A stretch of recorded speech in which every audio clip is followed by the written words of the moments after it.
Hazinem Tor Pul Tarbiyalash Markazi hammamizning xazinasi.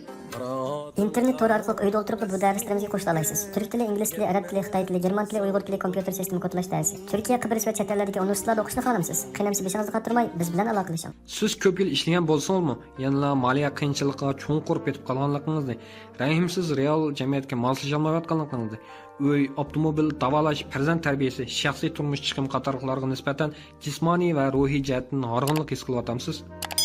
Agar sizda yuqoridagi masalalar mavjud bo'lsa, men sizning mushu sin ko'rinishning boylik parasining nima ekanligini ko'ngil qo'yib o'ylashingizni umid qilaman. Yana qanday qilganda bizning boylik parasitimizni yuqori ko'targili bo'ladi? Boylik parasiti turmushimizga qanday o'zgarishlarni olib kela oladi? Boylik parasiti pul muomala aql bilimlisi deb ataladi. U shaxs yoki kollektivning boylikni yoritish va uni boshqarish iqtidorini ko'rsatadi. U ko'z qarash, bilim, harakatdan iborat 3 tarafni o'z ichiga oladi. Boylik parasiti degan so'z Amerikadagi dangli yozuvchi Robert Kiyoshining Boy dadam, Namrat dadam degan kitobida tunji qitim o'ttirib qo'yilgan bo'lib, butun Amerika va dunyoni zilzilaga solgan. Biz uchun aytganda ota-onamiz Namrat dadaga o'xshaydi. Ular bizga faqat yaxshi o'qish, yaxshi xizmat tepish, ko'p pul yig'ish, oz pul xarjlashni o'rgatadi. Oz pul topsaqmi hech qisi yo'q. Muhimi muqim maosh. Ular azaldan bizni qanday qilib boylik parasitiga xos tafakkur shakllantirish, moliyani qanday boshqarishimiz to'g'risida tarbiyalamagan. Shunlashqa boylik parasiti biz uchun jiddiy tarbiyalashga tegishli bir xil iqtidor hisoblanadi. Bu ikki jihatdagi iqtidorni o'z ichiga oladi. Biri boylik yaratish va boylikning haslab ish qonuniyatini tunish iqtidori va qimmat qarashi. Yana biri boylikni kontrol qilish va undan foydalanish iqtidori. Boylik parasiti bo'lsa aql bilinmasi, hissiyot bilinmasi bilan bir qatorda turadigan hozirgi zamon ijtimoiy iqtidoridan iborat 3 cho'ng kam bo'lsa bo'lmaydigan hisoblanadi. Aql bilinmasi odamning tabiiy yashash iqtidorini aks ettiradi. Hissiyot bilinmasi odamning ijtimoiy aloqa iqtidorini aks ettiradi. Boylik parasiti bo'lsa odamning iqtisod yoritish va boshqarish iqtidorini aks ettiradi. Hozirgi jamiyatda iqtisod va pul masalasi hamma yerda mavjud bo'lib, kishilarning pulga bo'lgan pozitsiyasi va pul boshqarish iqtidori turmushning bayoshat, baxtli bo'lishiga borgan sari zo'r ta'sir ko'rsatadi. Boylik parasiti borgan sari ko'p kishilar tomonidan muvaffaqiyat qozonishni amalga oshirishning ochqichi deb qaraladi. Bizning turmushimizga nisbatan aytganda boylik parasitining muhimligi aql bilinmasi, hissiyot bilinmasining ishga tushidi. Siz boylik parasiti yuqori kishilarning qanday alohidaliklari borligini bilamsiz? Birinchi, chiqimni tejab iqtisodchi bo'lib, hamda planliq chiqim qiladi.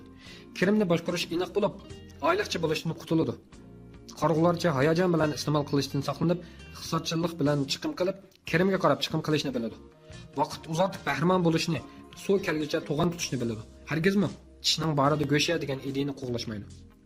Ikkinchi, moliya bilimlaridan pul, kirim chiqim, qarz qatorliq moliya uqumlarini biladi. Moliya jihatdagi kitob, jurnal, gazet ko'rishni yaxshi ko'rdi. O'zining har bir kirim chiqimini aniq biladi hamda moliya ma'lumot jadvali ishlaydi. O'zining qaytarish iqtidoridan olqib ketgan mablag' silish va ilm berim ishlari bo'lmaydi.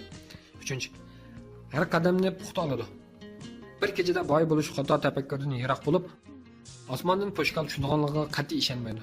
O'ynashga alohida ko'ngil bo'lib, o'zining kishilik qiymatini oshirib, shu orqali o'z boyligini oshirdi. To'rtinchi, tahlil qilish iqtidori kuchli. Fursatga nisbatan tahlil qilish orqali turli tanarx va foydani dansab ko'rib, kaskinlik bilan tillab, fursatni isrof qilmaydi. 5. Mablag' silish orqali topgan pulni dasmoy qiladi. Hargizmi buzib chechishga emas, balki yana mablag' silishga ishlatadi. Pulni topadigan boylik parasiti tafakkur andisini biladi. Mablag' silish va moliya ishlarini boshqarishda mutlaq hukm qilish iniga ega bo'lib, oldi bilan o'ziga mablag' silib, o'zining universal tunish amaliy kuchini o'stirganda, ondan iqtisod taqsimlash va moliya boshqarish planini yaxshi tuzib chiqqili bo'ladiganligini biladi. 6. Pul ishlatishga ahamiyat beradi. Pul oz ko'plikda emas, mayli oz bo'lsin yoki ko'p bo'lsin, hammasining muvofiq foydani oladi. Pulning ozligidan bearam bo'lmaydi. Pulning ko'pligidan xush bo'lib ketmaydi.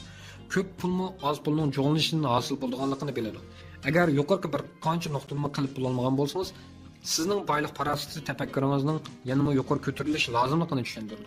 O'zingizni pulning egasiga aylantiring. Pulning qo'li bo'lmang.